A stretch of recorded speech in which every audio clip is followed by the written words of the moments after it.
Well, farmers are having to destroy their crops as the COVID-induced worker shortage leaves them with nobody to harvest them. 5 million pounds of green beans that we have destroyed, 8 million pounds of cabbage that we've destroyed. We have to grind it up back into the ground. That's the only choice we have, and hope for a better day. A field of onions in Texas was plowed under in the dead of night. A ripe strawberry patch in California was burned before sunrise. Not because of drought, not because of pests, but because there was no one left to harvest them. In a single night, American farmers, the very people who once fed this nation, were forced to destroy the fruits of their own labor.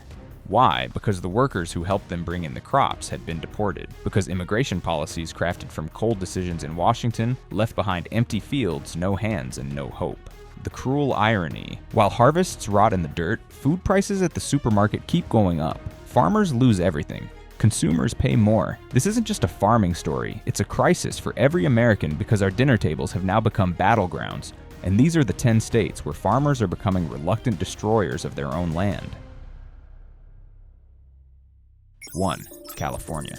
In California, people used to joke if America were a salad bowl, then its heart would be in the Central Valley. But in 2025, that heart is starting to fail, not because of a lack of land or water or seeds, but because of a lack of people. And when there's no one left to harvest, it's the farmers themselves who are forced to destroy what they've grown. Tens of thousands of acres of strawberries, oranges, and avocados, once symbols of modern agriculture, are now being flattened by bulldozers plowed deep into the soil. Not to prepare for a new season, but to erase the traces of a harvest that died before it ever had a chance. According to the Western Growers Association, crop clearing intentionally destroying unharvested produce has tripled compared to the same time last year in areas like Fresno Tulare and Kern County. Why would they do that? Because waiting even one more week means extra costs, more insurance, more power, more water, more labor to keep machines running for a harvest that has no one to pick it. Because letting fruit ripen and rot on the ground means paying even more for waste disposal. And because if the field isn't cleared, crop insurance may not cover the loss at all. For those who see their land as part of themselves, bulldozing a fruit-bearing orchard is like cutting off a limb, painful but necessary for survival. It's the final option in a system where help always arrives after it's too late. What makes it all more bitter is this: while shoppers in Los Angeles or San Francisco are paying $5 for a box of strawberries just a few hundred miles away, crates of fruit are being buried and crushed right at the farm. According to U.S. Labor Department data, prices for fruits and vegetables in California rose over 14% in the first quarter of 2025, yet farmers saw little to no profit. Consumers are angry they're paying more. Farmers are devastated because they can't sell. And the middlemen, the ones who control distribution, transportation, and trade, keep moving along like nothing's wrong. California has become the most painful example of the paradox in American farming. Without labor, seeds can't become food. Without hands to harvest, those who sow can't reap, and those who eat are left with less. In this crisis, there are no winners. 2. Texas. If California is America's produce capital, then Texas is its livestock stronghold, tough, dry, and resilient. But in 2025, even that resilience is reaching its breaking point. Not because of a drought, but because of a human shortage. In agricultural hubs like the Rio Grande Valley and the Panhandle, hundreds of medium to large farms are on the verge of shutting down. According to the Texas Farm Bureau, 42% of livestock farms and 38% of crop operations reported severe labor shortages in Q1 of 2025. Most of the missing workers were seasonal laborers, many from immigrant communities who vanished within a matter of months. Texas isn't just lacking fruit pickers. This is a state that depends on labor for the grittiest work: hauling hay, spreading fertilizer, gathering corn, delivering feed to cattle, and milking at midnight. These are jobs few native-born Americans are willing to do, and those who once did them are gone. Without workers, pastures go untended, feed arrives late, and barns become overcrowded. In places like Uvalde and Amarillo, thousands of acres of grazing grass have been abandoned or even burned to prevent wildfire risk. Unable to keep operations running, many ranchers have resorted to mass sell-offs of their herds, causing a glut of meat in local markets, but shortages in big city grocery stores. This isn't just squeezing farmers, it's jamming the entire regional supply chain. A report from the Texas Department of Agriculture found that at least 14 meat processing plants in the northern part of the state had to cut capacity or temporarily shut down due to a lack of incoming livestock.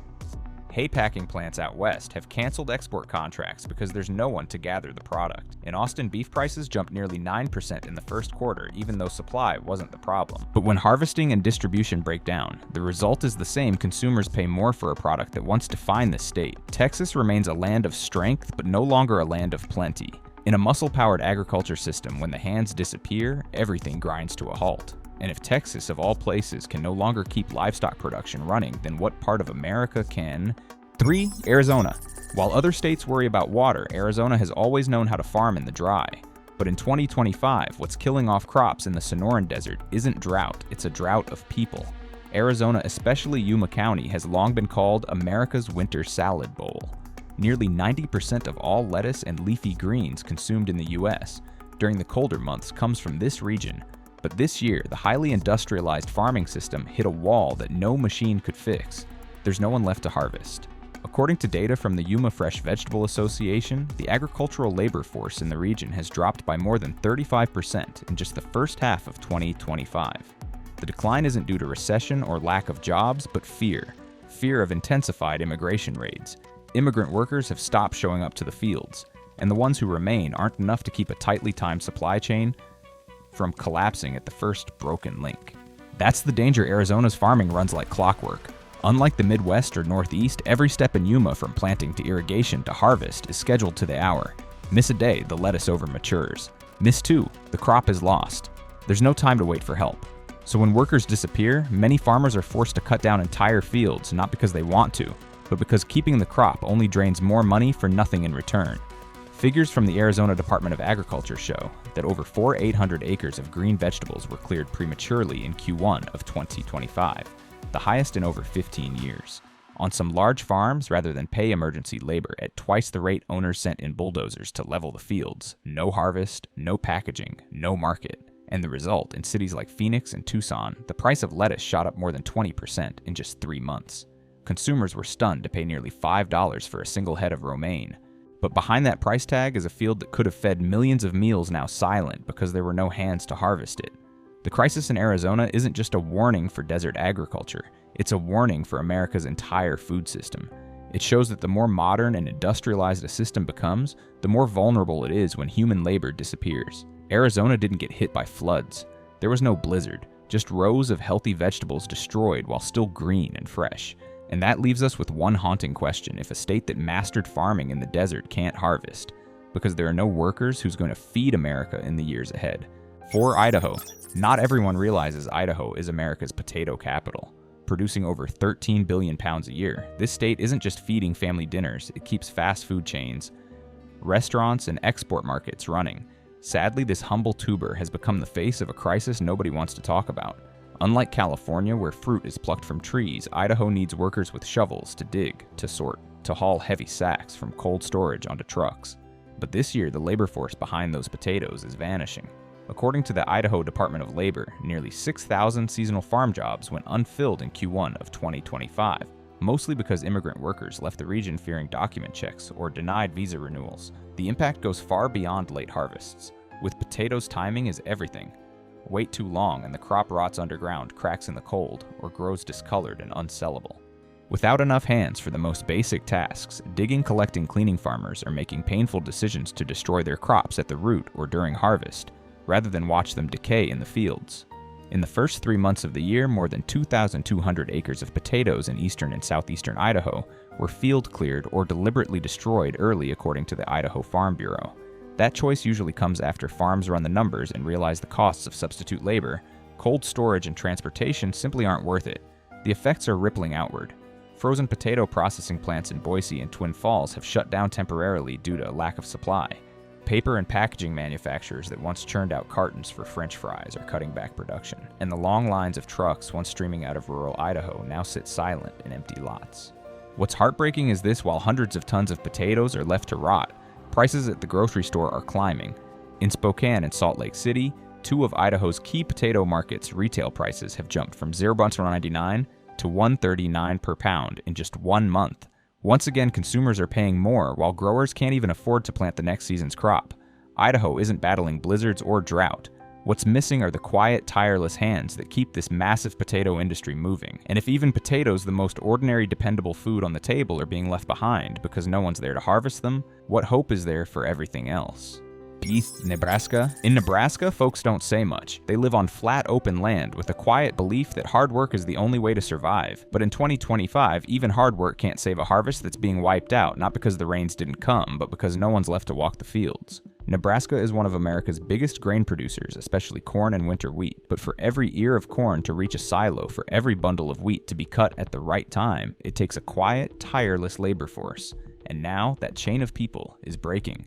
Since early 2025, stepped-up immigration raids and surveillance have pushed thousands of migrant workers out of the Great Plains, where they once played an irreplaceable role in harvesting, packing, and hauling. Once the hardest jobs go, unfilled the logistics jam up fast. The result? Thousands of acres of wheat over-ripening in the field, corn drying out under the sun, or simply being left behind. According to Q1 data from the Nebraska Department of Agriculture, nearly 12% of the corn crop in the southeastern counties wasn't harvested on time, and up to 4% was deliberately plowed under by farmers who couldn't afford the cost of storage machinery or disposing of spoiled crops. This isn't just about money, it's about time. The fields are huge, the harvest window is short, and there just aren't enough hands. Some farmers have had to make a brutal choice: burn the whole field. Not because they don't need the wheat, but because they can't bring it in fast enough to save it. It's not a protest, it's survival. In a system where the difference between bankruptcy and burning your crop is a coin flip, you do what you have to do, and the impact is spreading. Grain mills in towns like Columbus and Kearney have paused operations due to lack of supply.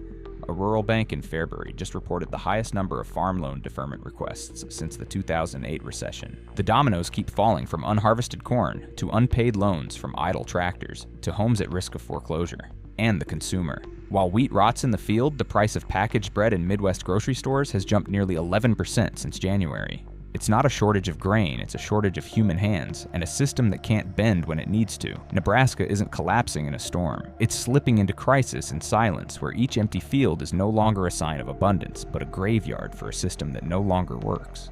6. Illinois. Spring 2025 in central Illinois didn't start with the usual hum of tractors or rows of freshly tilled soil. Instead, the field sat empty, flat, silent, and untouched. Not because of weather, not because of a seed shortage, but because there was no one left to plant. Illinois, consistently ranked among the top 5 states in the nation for corn and soybean production, is now on a slow, painful slide. But unlike other states where crops were destroyed at the end of the season in Illinois, the season never even started. According to the Illinois Farm Bureau, by the end of Q1, the amount of unplanted farmland was up 19% from last year, the highest increase since 2012. This isn't just about a lack of harvest labor. Here, farmers didn't even bother planting because they already knew there'd be no one to reap what they sowed. Migrant labor has long been the backbone of mid-sized farms in Illinois. From the fertile soils of McLean and Sangamon to Logan County, these farms rely on seasonal crews to run equipment tests, soil spray crops, and package produce. But after the border enforcement crackdowns in early 2025, many of those workers have left or quietly disappeared from the production chain. No one wants to gamble on a season when there's no one to keep the process running. If the corn sprouts but no one sprays the weeds, it dies young. If the soybeans bloom but no one conditions the soil, the pods fall before they ripen. That's why many farm owners have gone with the painful but practical option, letting their land go fallow, planting nothing at all to avoid further losses. And the fallout doesn't stop at the farm. When fields aren't planted, seed and fertilizer suppliers get no orders. An ag supply store in Decatur reported a 42% drop in Q1 sales. A livestock feed processor in Springfield was forced to cancel contracts with 3 soybean growers due to lack of inventory. Data from the USDA shows that in Illinois alone, corn output is projected to drop by as much as 14% compared to last year if this no-plant trend continues. Meanwhile, in wholesale markets like Chicago, prices for dried corn and soybeans are already up 50%, a grim contradiction. Americans are struggling to afford food, while farmland sits idle and untouched. Illinois isn't falling behind because it lacks know-how. It's faltering because one essential piece of the production puzzle has quietly collapsed the labor force. And when even the decision to plant a seed is delayed by fear that there will be no one to harvest it, you have to wonder, are the coming seasons still worth hoping for? 7. Georgia. When people think of Georgia, they think of peaches, blueberries, and cotton staples of southern agriculture that are sweet, fertile, and woven into the pride of generations of local farmers. But in 2025, even the most iconic crops are being abandoned because there's no one left to harvest them. Unlike Illinois, where farmers didn't plant, Georgia is or California, where crops were destroyed before picking Georgia's harvest is dying on the vine. Flowers still bloom, fruits still grow, but no one's there to pick them. Ripe blueberries are left hanging on the bushes. Heavy peaches fall to the ground and rot. It's an agricultural tragedy happening in silence, not because of drought or disease, but because the people who once made it all possible have vanished. According to the Georgia Fruit and Vegetable Growers Association, fruit left unharvested jumped 31% in Q1 2025, compared to the same time last year. Meanwhile, the number of seasonal farm workers dropped nearly 40%, an unprecedented collapse. The reasons: fear of deportation, visa delays, and a legal environment where farm owners can no longer guarantee protection for the workers they once depended on. In peach-producing regions like Macon and Fort Valley, thousands of acres of fruit orchards were slashed down just weeks into harvest, not to make way for new crops, but to cut losses, to avoid paying for cold storage dealing with spoiled fruit, or sinking deeper into debt from unpaid distribution contracts. Some farms are turning to more drastic measures, sending in machines to grind entire orchards mid-season. It's a harsh tactic one experts typically advise against, but it's becoming a desperate norm when farmers are forced to choose who and what to save first. The domino effects are everywhere. Canning factories near Augusta have cut capacity by 50%. Blueberry jam and juice producers in South Georgia are now importing from out of state, a cruel irony for a state that used to be the nation's main supplier. Even more troubling, the price of fresh fruit in Atlanta has jumped 23% in under 2 months. Consumers are paying more for fruit that comes from somewhere else, while Georgia-grown crops rot in the dirt just a few miles away. Georgia doesn't lack sunshine, it doesn't lack land, and it certainly doesn't lack know-how. But when the most vital link in the system, human hands, is pulled out, even the oldest farming traditions can grind to a halt. And if a state with hundreds of years of agricultural heritage like Georgia is now destroying fruit trees mid-harvest, what part of America can still claim to be immune? 8. Florida. Florida has long been seen as the crown jewel of tropical fruit farming in America, from oranges and grapefruits to pineapples and bell peppers, a state where agriculture never sleeps with harvests cycling year-round. But in 2025, even in one of the most climate-blessed regions of the country, farmers are being forced into brutal decisions, chopping down trees, clearing entire orchards, or simply letting fruit rot and melt away under the scorching sun. Unlike Illinois or Nebraska, where agriculture runs on industrial systems, Florida relies heavily on fruit farming, a model built on skilled, nimble manual labor.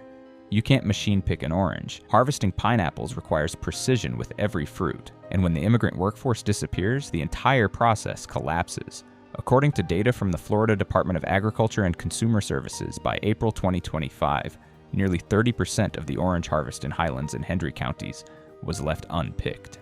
In reality, most of the abandoned fruit wasn't planned. It dropped before harvest time either because no one was available to pick it, or because the cost of labor outweighed the market price.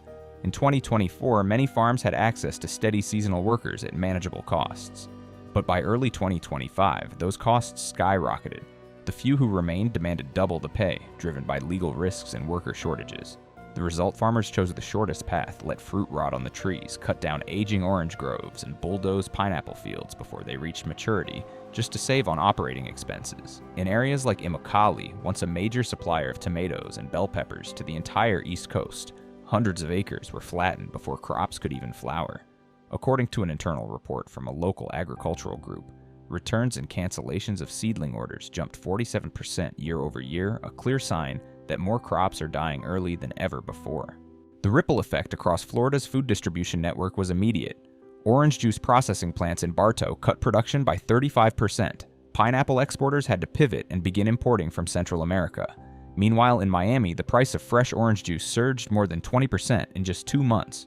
Florida, where people once believed sunshine and water alone were enough to grow food year-round, is now facing a hard truth. Even the best conditions mean nothing without human hands to bring in the harvest. Farmers aren't trying to destroy. They're simply choosing the least painful option when every other path leads to deeper losses. And when even Florida, a state with no shortage of sun soil or agricultural expertise, can't salvage a harvest due to labor shortages, then clearly the problem isn't nature, it's the system. 9. Wisconsin. Wisconsin has long been known as the dairy land of America, home to nearly 15% of the nation's milk supply. The image of lush green pastures, dairy cows grazing peacefully in multi-generational family farms is familiar to anyone who's ever driven through the state. But by 2025, that postcard scene is giving way to empty barns, idle fields, and a haunting silence. Unlike states that rely on seasonal fruit or grain harvests, Wisconsin's crisis starts with something far more basic: milking cows every day, 365 days a year, with no holidays, no off-season. And when the immigrant workforce responsible for nearly 70% of the state's dairy labor was slashed under tightened immigration policies, the entire system came to a grinding halt.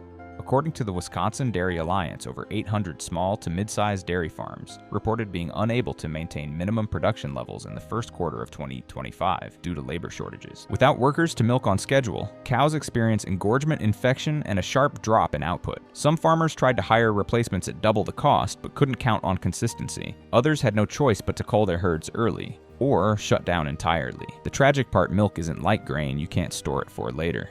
If it's not processed and chilled almost immediately, the entire batch goes bad. With no one available to manage that process, thousands of gallons have been dumped into disposal pits or flushed under strict environmental procedures.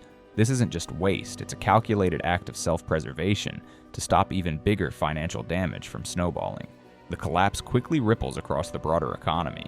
Cheese and butter plants in Green Bay and La Crosse have slashed output by 20-30% due to raw milk shortages. Some local grocery stores report milk prices rising by 12% in under 2 months, not because milk doesn't exist, but because the cost of collection and delivery has skyrocketed. In the Midwest, where milk is a staple on every breakfast table, families are beginning to feel the squeeze. But what most people don't realize is that behind every empty shelf is a farm that shut down a cow that's been sold off, and a family weighing whether to leave the land their ancestors built. Wisconsin isn't exploding in chaos. It's quietly fading away, farm by farm, field by field, as there's no one left to tend them. And when even milk, the symbol of life and nourishment, is being poured down the drain, that's the clearest warning, yet this system is breaking at its very core. 10. Michigan. Like Wisconsin, Michigan has a deep-rooted agricultural legacy. But what's unfolding in 2025 has little to do with tradition and everything to do with a system-wide breakdown. Michigan's problem lies at the crossroads of two production models: industrial-scale dairy and fruit farming that depends heavily on seasonal labor. Dairy farms need workers to milk cows on a 24/7 cycle. Fruit orchards need pickers on precise days. Any delay, the entire harvest is lost. And that's exactly what happened. After the federal immigration crackdown in early 2025, Michigan saw its farm labor force shrink by a staggering 45%, according to the Michigan Farm Bureau. In areas like Grand Rapids, Traverse City, and the western fruit belt, thousands of acres of apple and cherry orchards went unpicked. Fruit ripened, then fell. Some was destroyed while still on the tree just to cut the costs of keeping it alive. Unlike Florida, where farmers abandoned crops to stop the bleeding, many in Michigan preemptively destroyed their harvests, knowing no one would be there to pick it anyway. And once fruit is left to rot, pest infestations follow, infecting nearby fields and forcing even functional farms to tear out crops to prevent contamination. But the crisis didn't stop at the orchards. It hit Michigan's other agricultural backbone, dairy. A report from the Dairy Farmers of Michigan revealed that 6 out of 10 large-scale dairies in the southern part of the state are now milk dumping, pouring out raw milk, because there's no one to process it. Without labor to run the equipment tests, the milk or package it thousands of gallons are discarded daily right after milking. Ice cream, butter, and cheese plants in Lansing and Battle Creek have slashed production. Some facilities are importing milk from other states at a higher price and with greater quality risks. Meanwhile, in Detroit, dairy prices are up nearly 15%, even as rural farmers are dumping milk into the soil. This disconnect is fueling a vicious cycle across Michigan's farming communities. Crops can't be planted, milk can't be sold, and families can't survive. When even the most dedicated farmers are walking away because there's no one left to help, it's not just a local issue. It's a red flag for the entire system, because if Michigan, a state with stable weather, strong infrastructure, and deep agricultural expertise, can't save its harvests for lack of labor, what state possibly can? 10 states, 10 stories, one shared outcome: American farmers, the very people who once fed this entire nation, are being forced to destroy their own crops, not out of carelessness, but because they have no other choice. When fields are left to rot for lack of workers and supermarket prices keep rising anyway, we must ask, who is this system really serving? And if even the people who grow the food are being pushed to the margins, who will be left to feed America? This is no longer just a farmer's issue. It's a wake-up call for all Americans that every tax dollar, every meal, and every sense of stability we've taken for granted rests on a foundation that's growing weaker by the day. This video does not promote division or encourage secession. All content presented is for the purpose of analysis, reflection, and discussion based on real events, public data, and current social trends. We fully respect the U.S. Constitution and all federal laws. If you found this video informative, don't forget to like, subscribe, and hit the bell icon so you won't miss future stories like this one, where we cover what mainstream media often ignores. Our analysis is based on current trends and independent research. It is not intended to be a prediction or to cause fear, but to help our community reflect and act while there's still time.